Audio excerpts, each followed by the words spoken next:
Oluvalu abantu ab'enjawulo okujja nga battibwa mu nkaayana z'ettaka eGoma, Minisitiri w'ettaka Judith Nabakuba bitaddemu engato n'agenda ku byalo abasinze okwolekera ekittabantu nga bamuwulidde ennaku gye bayitamu.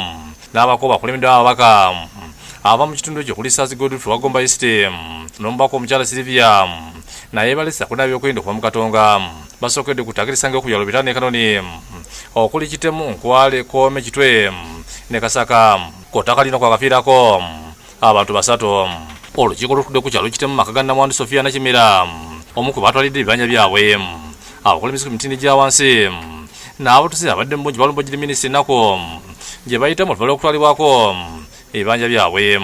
Okuviira ddala 2018 tuzze tukwasaganya ensonga z'ettaka lino okuva mukulu Peter Wasalo yavaayo n'ategeeza nga yina nnyini ettaka. Ne bawaze submitting mu offices ez'enjawulo bw'ejja negenda waggulu ate Waswa gy'akomawo nayo mu original naga kati mwabadde mu ndoopa kooki.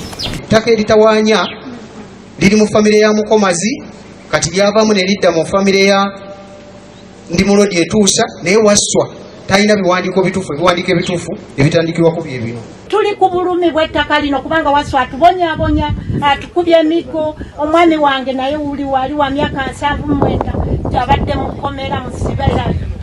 Omubaka Godfrey ne Silvia naye balumiriza omugagga Peter Waswa okuba emabega w'okutwala ebibanja ebyabatuuze nga kwesiiryanye. Kuba ekifaananyi omuntu avudde e Kampala atamanyi Nkwale, atamanyi Kasaka, atamanyi Kitemu eno nange gye nnyingira ne neggerere mu nda eno ategeera atya ekyo ekitundu. Ettaka nnono, ettaka buwangwa. Honorable Minister, omulamu oguliwo guli nti kujja bantu mu bwavu. Tosobola kujja bantu mu bwavu nga basula tebeebase. Waliwo abakadde babiri ne bannamwandu okuli Sofia Nakimera ne Namegembe Pascal abalagibwa minisita ng'eyita nannyini ttaka lino eriweza mayiro 3 Waswa Peter byatwala ebibanja byabwe. Abakadde balajanire minisita Nabakuba okubayamba ku mugagga guno badisibe ebibanja byabwe. Naye mutusabire nze nsula wano n'abaana bange abalenzi bali 2 abakuuma bembeera nabo oba banajja ne batusala ekiro simanyi kubanga ekintu ekivudde mu kamwa kivudde waka sigama nti kivudde bbaki mubadde mubonaabona kitono naye kati mugenda kulaba. Sigenda kukkiriza district president gy'abeeramu mubadde babateeke ku bunkenke ebyo mwerimba. Wano ovudde yagamba nti Nannyini Mayiro eno gyebyetuusa alajanidde minisita amuyambe Kosa Peter kwagamba nti tamukusa ku ttaka lye okujjawo kubayiganya. Peter Waswa simuwanga n'akamu transfer yonna ebugamba nti ttaka tulibuguzizza. Ye yamanyi engeri gyakola ebintu n'ab'omu office empigi eya Ministry of Lands. Obuvuyo buno minisita Nabakuba obutadde wakola mu office z'ettaka ategeeza nti enkola y'okufuna ebyapa eby'enjawulo ku ttaka lirimu bwagenda okugirwanyisa isobose okuyamba bannannyini byapa abatuufu. Mu bukambwe alagidde abantu okudde okwesa ebibajje byabwe. Abayambibwako poliisi yalagidde ekolerewo. Akanyama mbawoni nga mubakwate mubasibe teri kuddamu kuba bantu.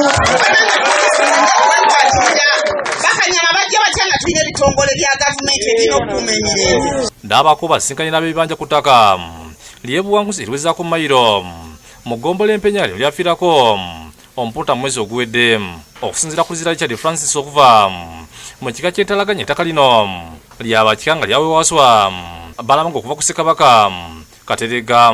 Bano bategeeza nti baguzanko ndabika endasifa ettaka lino nga yagambibwa okuba nti yaguze omugagga Masiko David ngo yasimatuka okuttibwa. N'olwekyo ekika ky'entalaganya tekigobaganyangako muntu kuki. Ekyokubiri tekitundanga ttaka lyakyo